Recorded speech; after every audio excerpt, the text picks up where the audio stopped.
प्रिय देव जी ऑस्ट्रेलिया से। राधा वल्लभ श्री हरिवंश।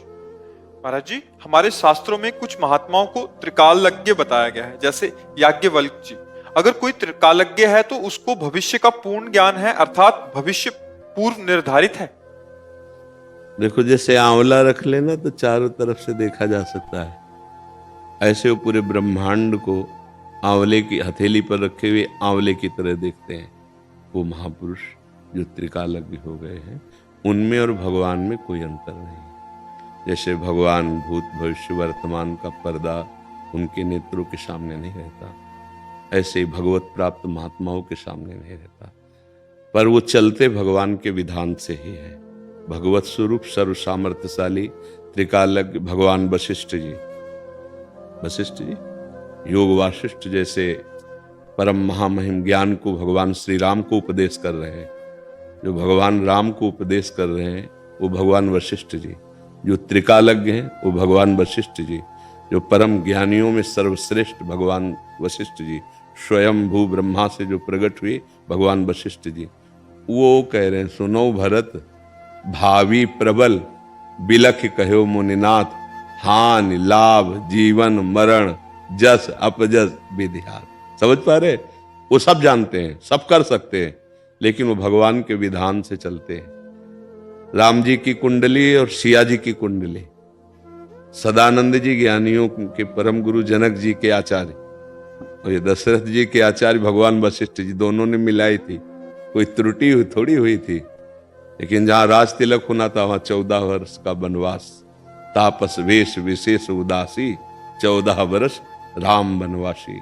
फिर सिया जी का हरण लंकाधिपति रावण ने, फिर भयानक युद्ध, इधर महाराज दशरथ जी का पधारना, पूरी अयोध्या को 14 वर्ष भारी वियोग में तड़पते हुए व्यतीत करना, क्या क्या लीलाएं। तो त्रिकालज्ञ भगवान वशिष्ठ सब जानते थे, पर वही जो विधान भगवान का है उसी के अनुसार चलते हैं। भगवान के विधान के विपरीत आज तक कोई भी महापुरुष कदम नहीं उठा सकता, क्योंकि वो भगवान की रुचि और रहस्य को जानने वाला, वो सब कुछ जानता है, पर चलेगा वैसे जैसे विश्वामित्र जी ने थोड़ी सी त्रिशंकु को जबरदस्ती स्वर्ग भेजना चाहा, आज भी उल्टा टंगा हुआ है। खोपड़ी के बल आज भी उल्टा टंगा हुआ है त्रिशंकु। भगवान के विधान को जानने वाले भगवान के विधान से बिलक नहीं जाएंगे, यद्यपि वो त्रिकालज्ञ हैं, सर्वज्ञ, सब जानते हैं।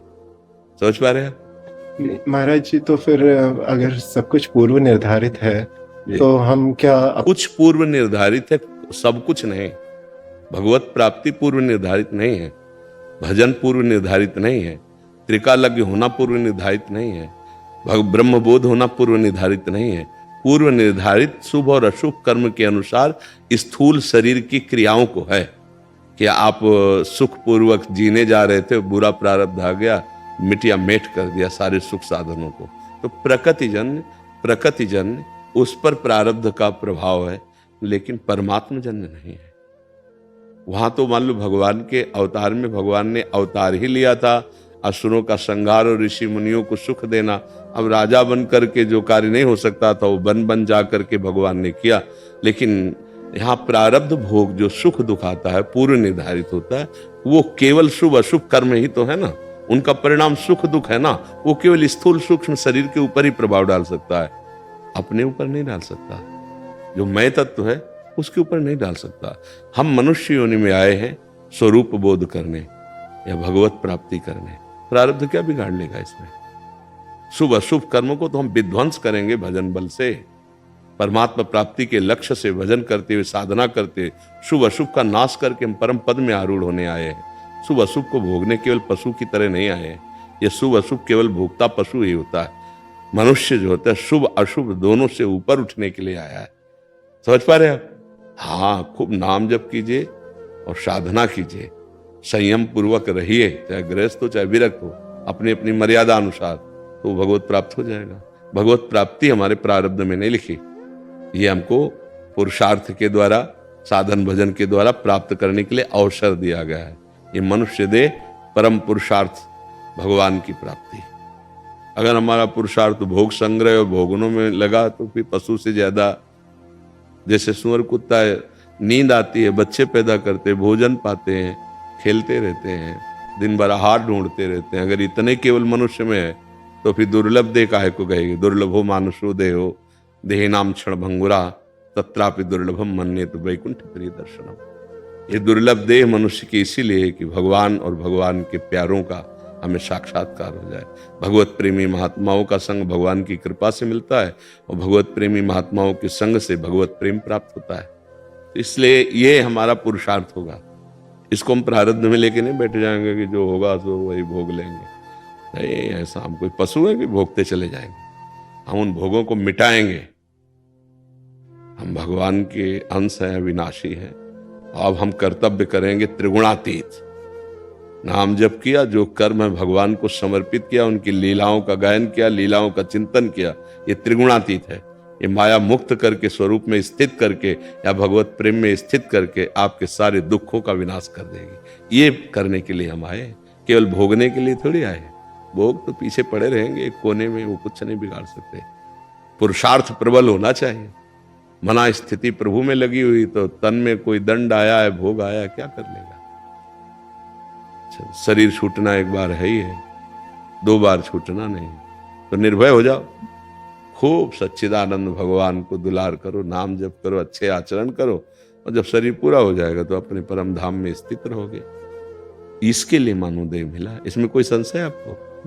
तो महाराज जी इसका अर्थ हो कि जो प्राकृतिक घटनाएं हैं, जो ये गुणों के अंतर्गत हैं, वो शुभ अशुभ, वो तो जितना शरीर की रचना हो गई ना, वो आएगा समय पे, चाहे कोई महात्मा हो चाहे दुरात्मा हो। पर दुरात्मा उसमें तदात्म होकर भोगता, महात्मा उसमें तटस्थ होकर के साक्षी मात्र से बच जाता है।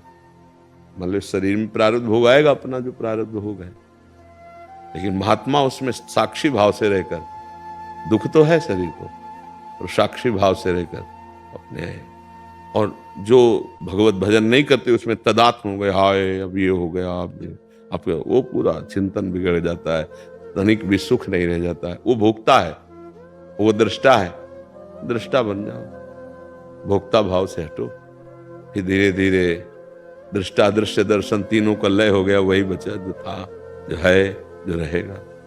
परमात्मा स्वरूप की प्राप्ति कर लो, बस इसलिए मानव देह है। ये दुख सुख तो आने जाने वाले, टिकाऊ चीज नहीं है। न सदैव दिन रहता, न सदैव रात रहती, तो न सदैव सुख रहेगा, न सदैव दुख रहेगा। और ये सुख दुख चकाचौंध माया की, इनका कोई अस्तित्व तो नहीं।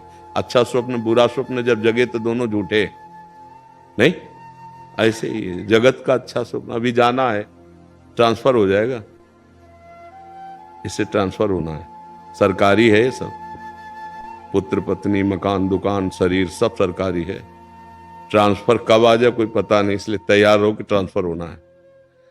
अगर चाहो तो ट्रांसफर रुक जाएगा, सीधे परम पद प्राप्त हो जाएगा, और नहीं तो फिर जिस काम के लिए भेजे गए थे काम नहीं किया तो आपका जो उन्नति हुई थी 83,99,999 योनियों के ऊपर मानव दे, वो नीचे गिरा दिया जाएगा। अब 84 लाख योनियों में भटकना पड़ेगा फिर। इसलिए अपना काम बना लो, चाहे जहां रहो, प्रभु की ही भूमि है, नाम जप करो, एक भी क्षण खाली ना रहे। जो कर्म है वो भगवान को समर्पित कर दो, और धीरे धीरे कर्ता भाव को भगवान में लीन कर दो। कर्ता भाव भी जहां गया तो ब्रह्मबोध हो जाएगा, भगवत प्रेम हो जाएगा, सब बात बन जाएगी। ठीक है। सच्चिनंदन दास जी बरसाना से। राधे राधे महाराज जी, आपके चरणों में कोटि कोटि दंडवत प्रणाम। महाराज जी, हमारे कंठ से महामंत्र